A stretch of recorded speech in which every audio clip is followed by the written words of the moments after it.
Chapter 73, Olivia's Brother. The first time I met Olivia's little brother, I have to admit I'm totally taken by surprise. I shouldn't be, of course. Olivia's told me about his syndrome, has even described what he looks like, but she's also talked about all his surgeries over the years, so I guess I assumed he'd be more normal looking by now. Like when a kid is born with a cleft palate and has plastic surgery to fix it. Sometimes you can't even tell except for little scars about the lid. I guess I thought her brother would have some scars here and there, but not this. I definitely wasn't expecting to see this little kid in a baseball cap who's sitting in front of me right now. Actually, there are two kids sitting in front of me. One is a totally normal looking kid with curly blonde hair named Jack. The other is Audie. I like to think I'm able to hide my surprise. I hope I do. Surprise is one of those emotions that can be hard to fake, though, whether you're trying to look surprised when you're not or trying to not look surprised when you are. I shake his hand. I shook the other kid's hand. Don't want to focus on his face. Cool, I said. Are you Via's boyfriend? He says. I think he's smiling. Olivia pushes down his baseball cap. Is that a machine gun? The blonde kid asked, like I haven't heard that one before. And we talk about Sadako for a bit, and then Via's taking my hand and leading me out of the room. As soon as we close the door behind us, we hear them laughing.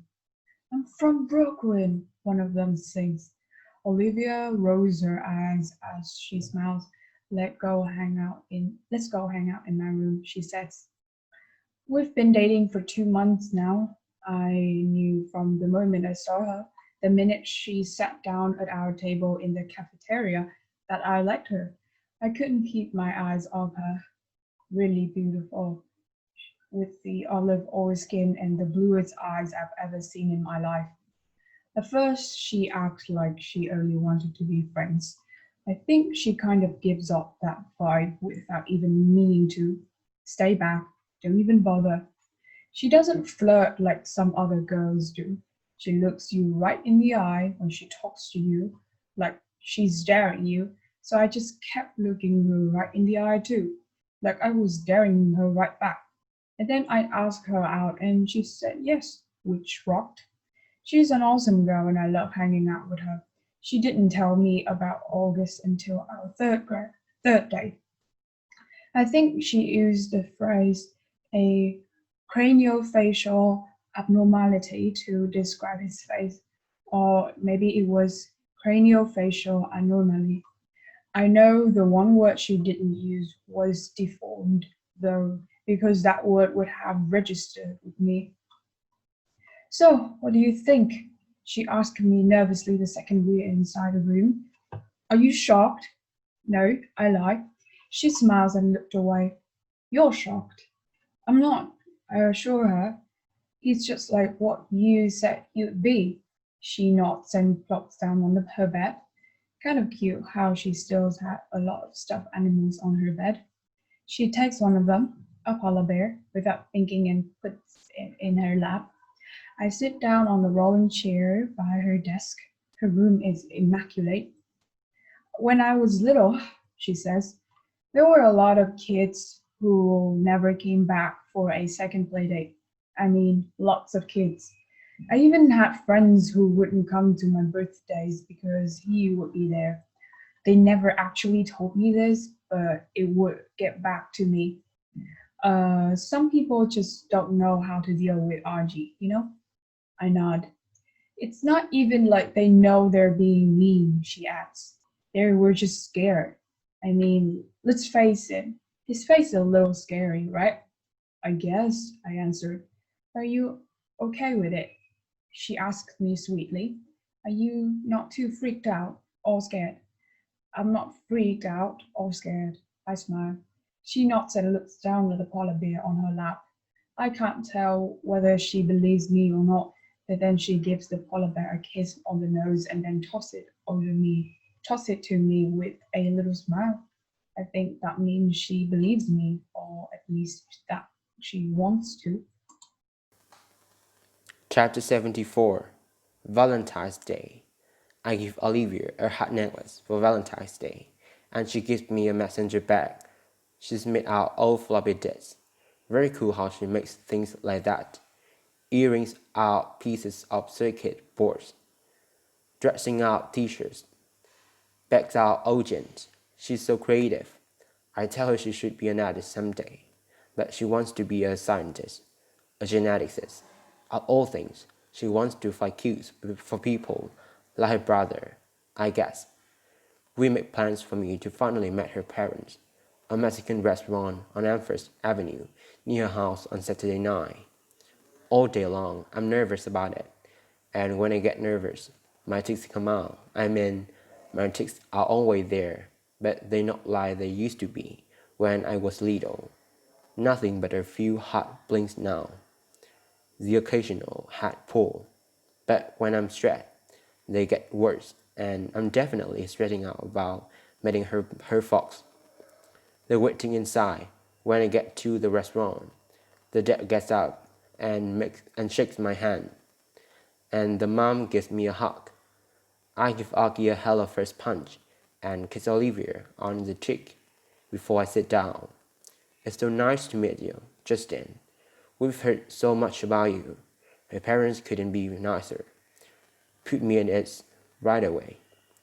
The waiter brings over the menu, and I notice his expression the moment he lays eyes on August, but I pretend not to notice. I guess we all pretending not to notice things tonight.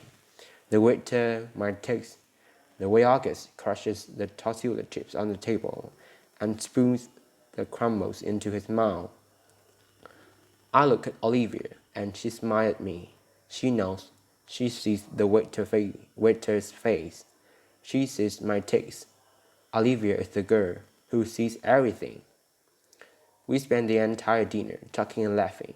Olivia's parents ask me about my music, how I got into the fiddle, and stuff like that. And I tell them about how I used to play classical violin, but I got into Appalachian folk music, and then Zydeco.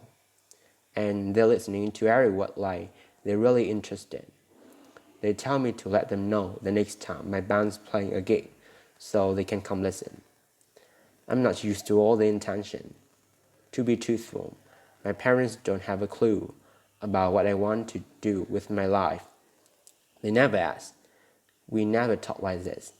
I don't think they even know I traded my Baroque violin for an 8-string Hattinger fiddle 2 years ago. After dinner, we go back to Olivia's for some ice cream. Their dog races at the door. An old dog, super sweet. She's thrown up all over the hallway, though.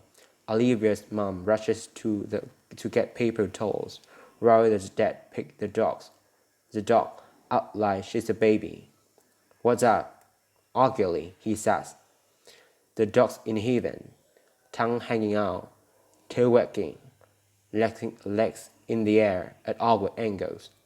Dad, tell Justin how you got Daisy, says Olivia. Yeah, says Aki. The dad smiles and sits down in a chair with the dog still cradled in his arms. It's obvious he's told the story lots of times, and they all love to hear it. So I'm coming home from the subway one day, he says, and a homeless guy I've never seen in his neighborhood before is pushing this floppy mutt in a stroller, and he comes up to me and says, Hey, mister, wanna buy my dog? And without even thinking about it, I say, sure, how much you want? And he says $10, so I give him the $20 I have in my wallet, and he hands me the dog.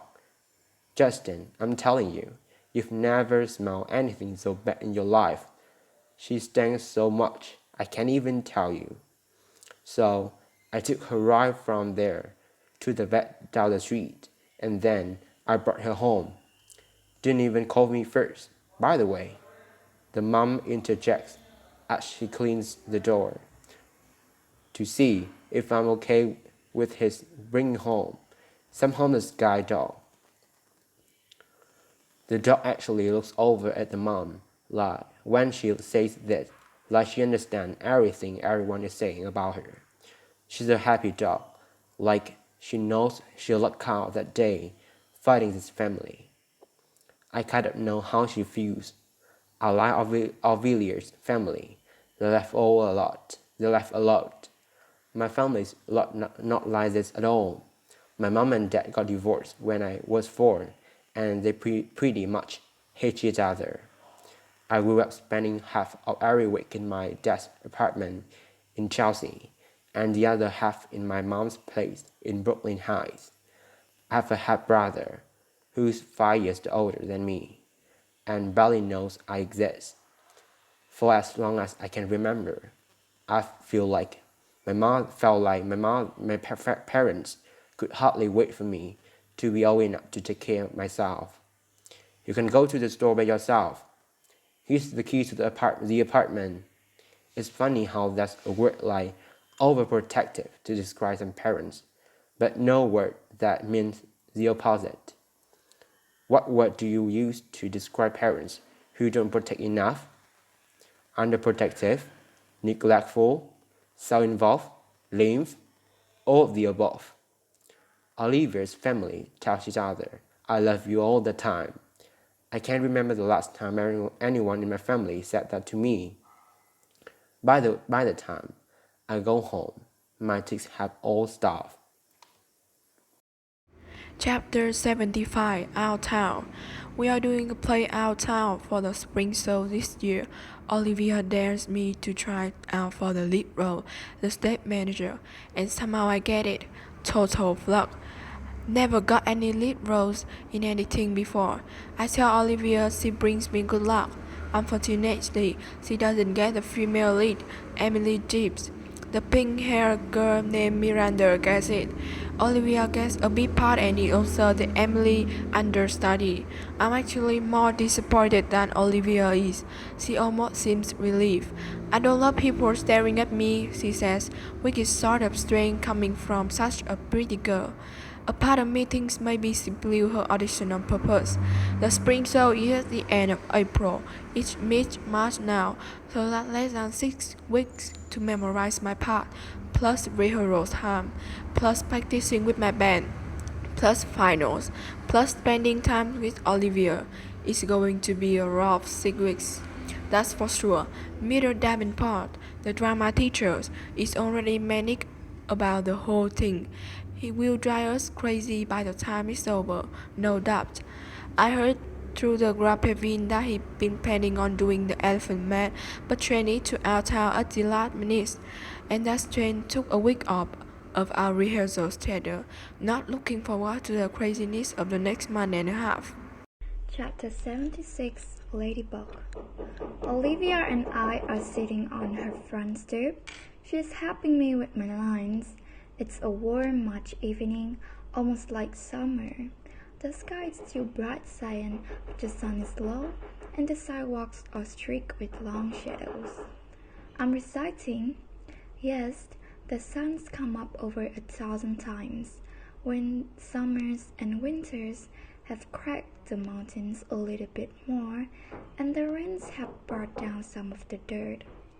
Some babies that weren't even born before have begun talking regular sentences already.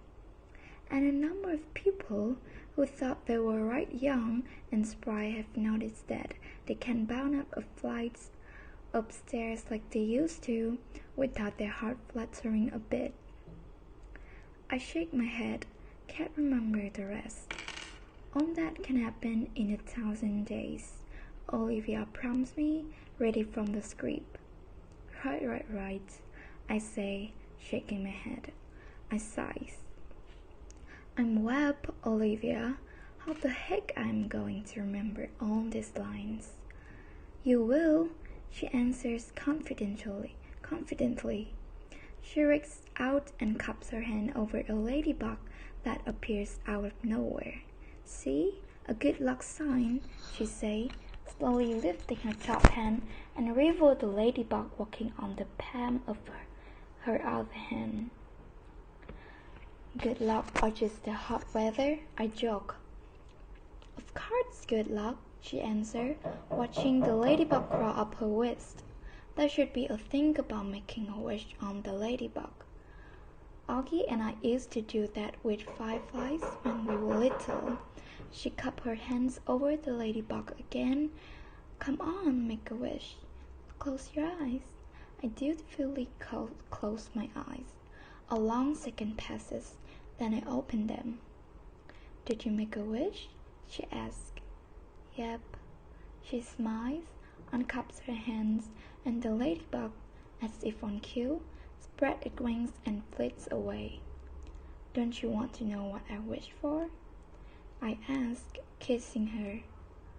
No, she answered shyly, looking up at the sky, which, at this moment, it's the exact color of her eyes. I made a wish, too, she said mysteriously, but she had many things to wish for that I have no idea what she was thinking. Chapter 77 The Bus Stop. Olivia's mom, Orky, Jack, and Daisy come down the stoop just as I'm saying goodbye to Olivia. Slightly awkward since we are in the middle of a nice long kiss.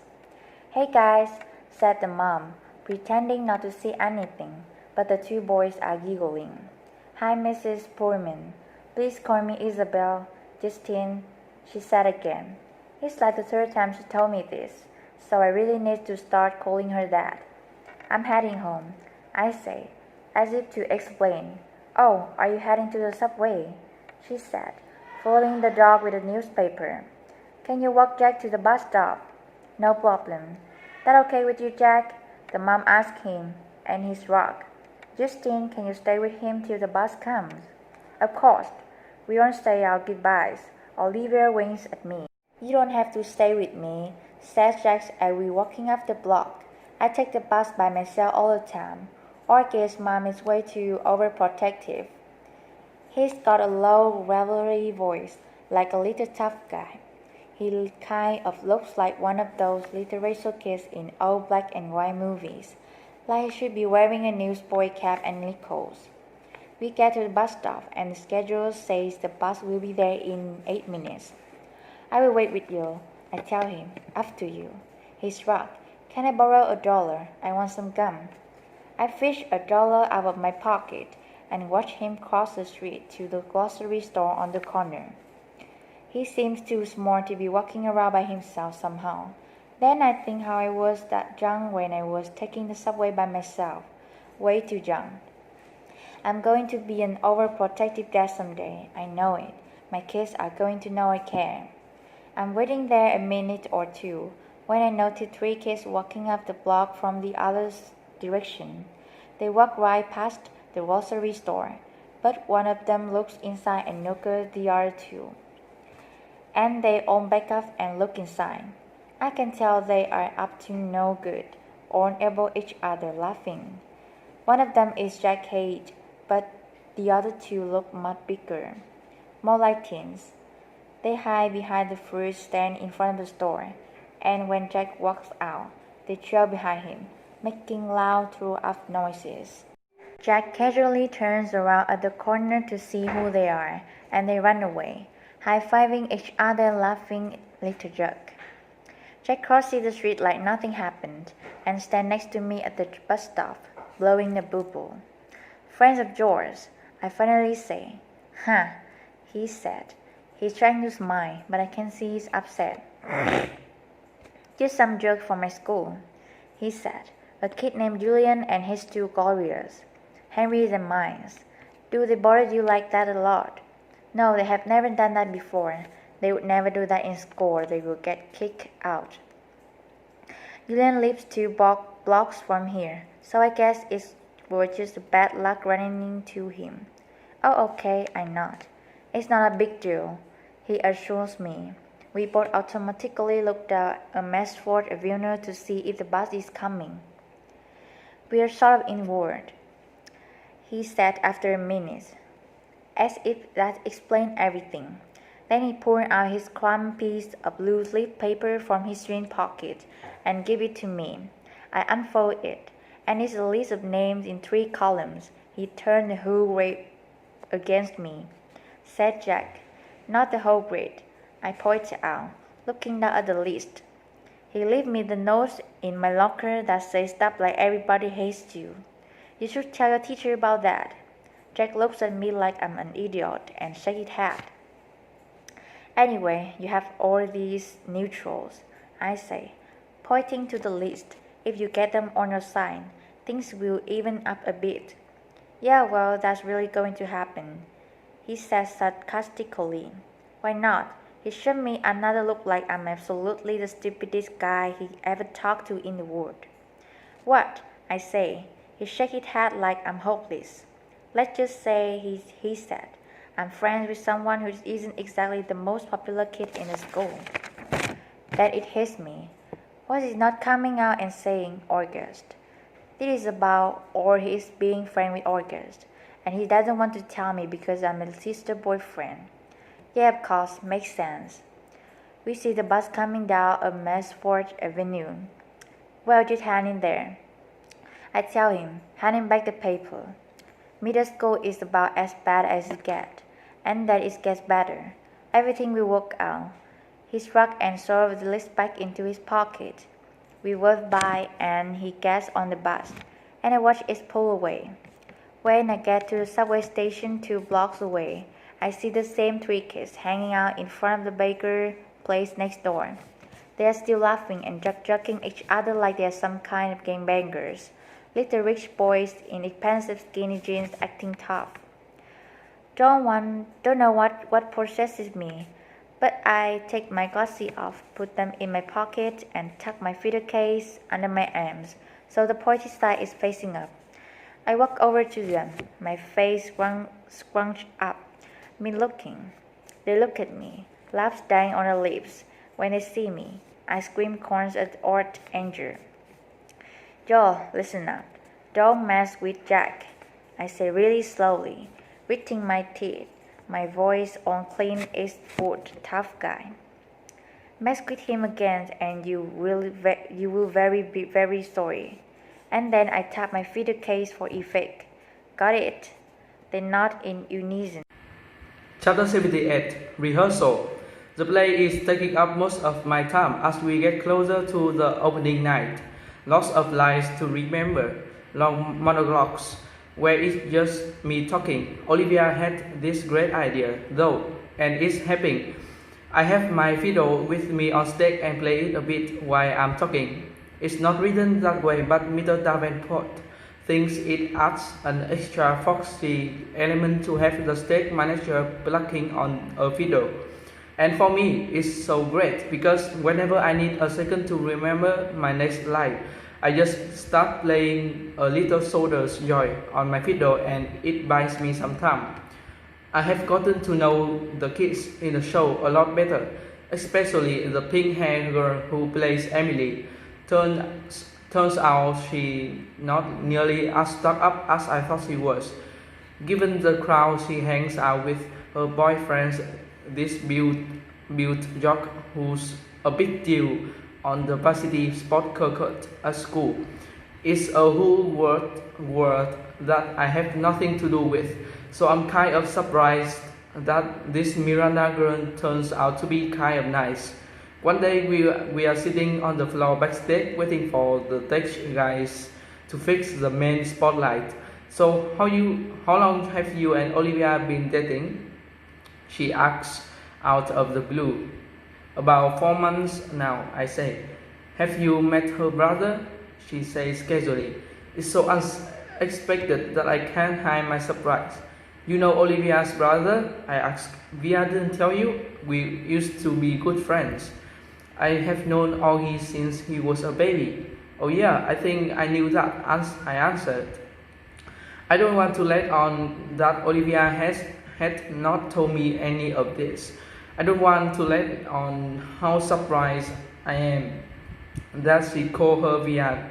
Nobody but Olivia's family calls her Via.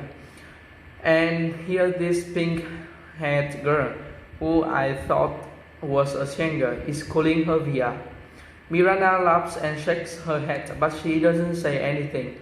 There's an awkward silence, and then she started fishing through her bag and pulls out her wallet.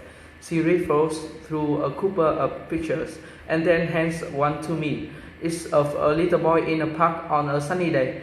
He's wearing shorts and a t-shirt and an astronaut helmet that covers his entire head. It was like 100 degrees that day, she says, smiling at the picture. But he wouldn't take that helmet off for anything.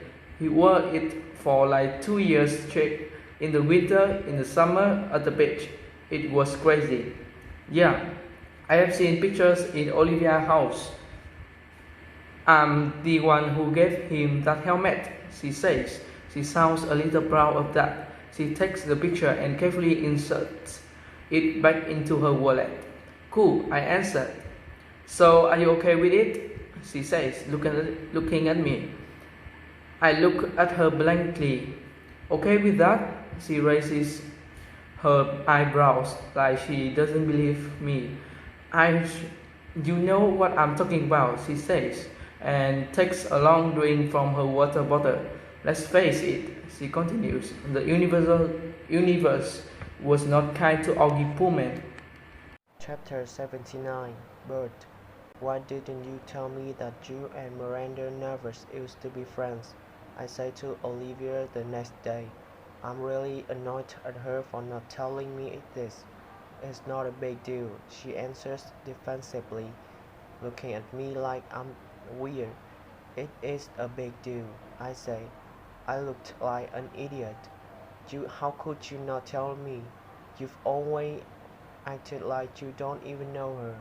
I don't know her, she answers quickly. I don't know who that pink-haired cheerleader is. The girl I knew was a total dork who collected American Girl dolls. Oh, come on, Olivia. You come on. You could have mentioned it to me at some point, I say quietly, pretending not to notice the big fat tears that's suddenly rolling down her cheek. She shrugs, fighting back bigger tears. It's okay, I'm not mad, I say, thinking the tears are about me. I honestly don't care if you're mad, she said spitefully. Olivia, what's the matter? I say. She shakes her head like she doesn't want to talk about it, but all of a sudden the tears start rolling a mile a minute. I'm sorry, it's not you, Justin.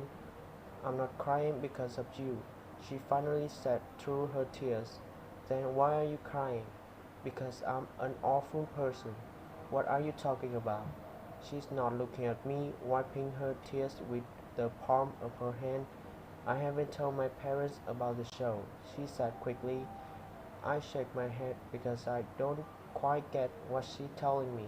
That's okay, I said. It's not too late. There are still tickets available.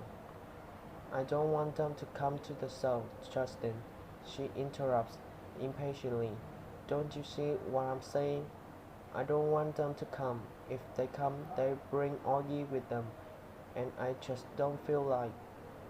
Here she's hit by another round of crying that doesn't let her finish talking. I put my arm around her. I'm an awful person, she said through her tears. You are not an awful person, I said softly.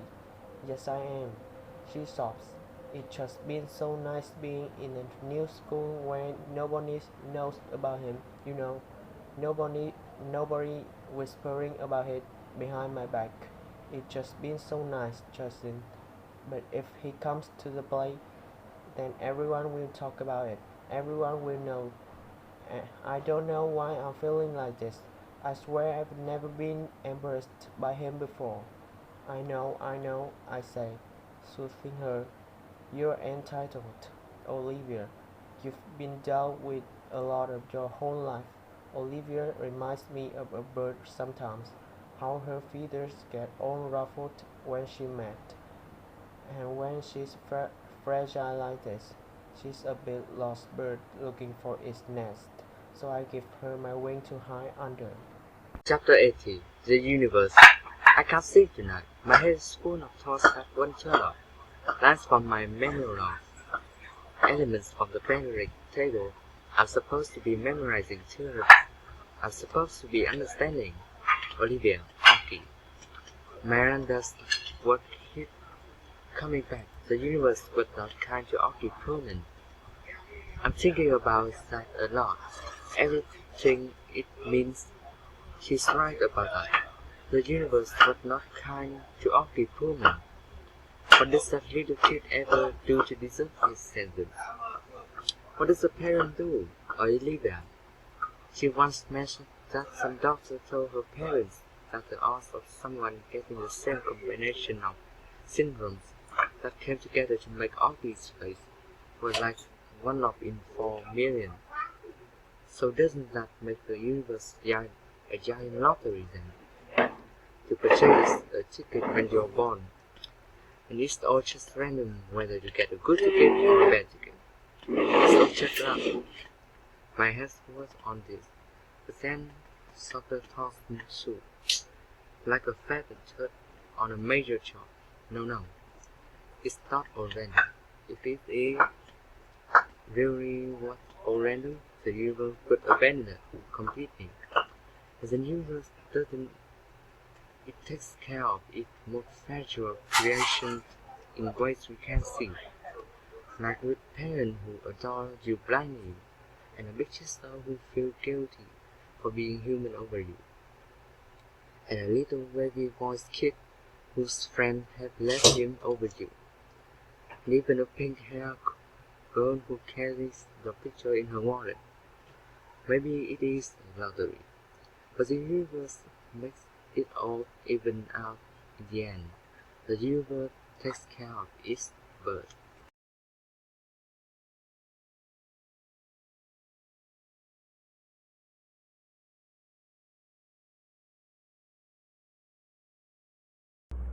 Chapter 81 North Pole. The spot lamp was a big hit at the science fair. Jack and I got an A for it. It was the first A Jack got in any class all year long, so he was psyched. All the science fair projects were set up on tables in the gym. It was the same setup as the Egyptian Museum back in December. Except this time, there were volcanoes and molecular dioramas on the tables instead of pyramids and pharaohs. And instead of the kids taking our parents around to look at everybody else's artifact, we had to stand by our tables while all the parents wandered around the room and came over to us one by one. Here's the math on that one. 60 kids in the grade equals 60 sets of parents and doesn't even include grandparents, so that's a minimum of 120 pairs of eyes that fight their way over to me. Eyes that aren't as used to me as the kids' eyes are by now. It's like how compass needles always point north, no matter which you're facing. All the eyes are compasses and I'm like the North Pole to them. That's why I still don't like events that include parents. I don't hate them as much as I did at the beginning of the school year, like the Thanksgiving sharing festival. That was the worst one, I think. That was the first time I had to face the parents at all one. The Egyptian Museum came after that, but that one was okay because I got to dress up as a mummy and no one noticed me. They came the winter concert, which I totally hate because I had to sing in the chorus. Not only can I not sing at all, but I feel like I was on display. The New Year art show wasn't quite as bad, but it was still annoying. They put up our artwork in the hallways all over the school and had the parents come and check it out. It was like studying school over again, having an unsuspecting adult pass me on their way. Anyway, it's not that I care that people read to me. Like I've said a gazillion times, I'm used to do that by now. I don't let it bother me. It's like when you go outside and it's drizzling a little. You don't put on boots for a drizzle. You don't even open your umbrella, you walk through it and barely notice your hair getting wet. But when it's a huge gym full of parents, the drills becomes like this total hurricane. Everyone's eyes hit you like a wall of water. Mom and Dad hang around my table a lot, along with Jack's parents. It's kind of funny how parents actually end up forming the same little groups their kids form. Like my parents and Jack's and Summer's mom all like and get along with each other. And I see Jillian's parents hang out with Henry's parents and Miles' parents. And even two Max's parents hang out together. It's so funny. I told Mom and Dad about it later when we were walking home, and they thought it was a funny observation. I guess it's true that like six like that, said Mom.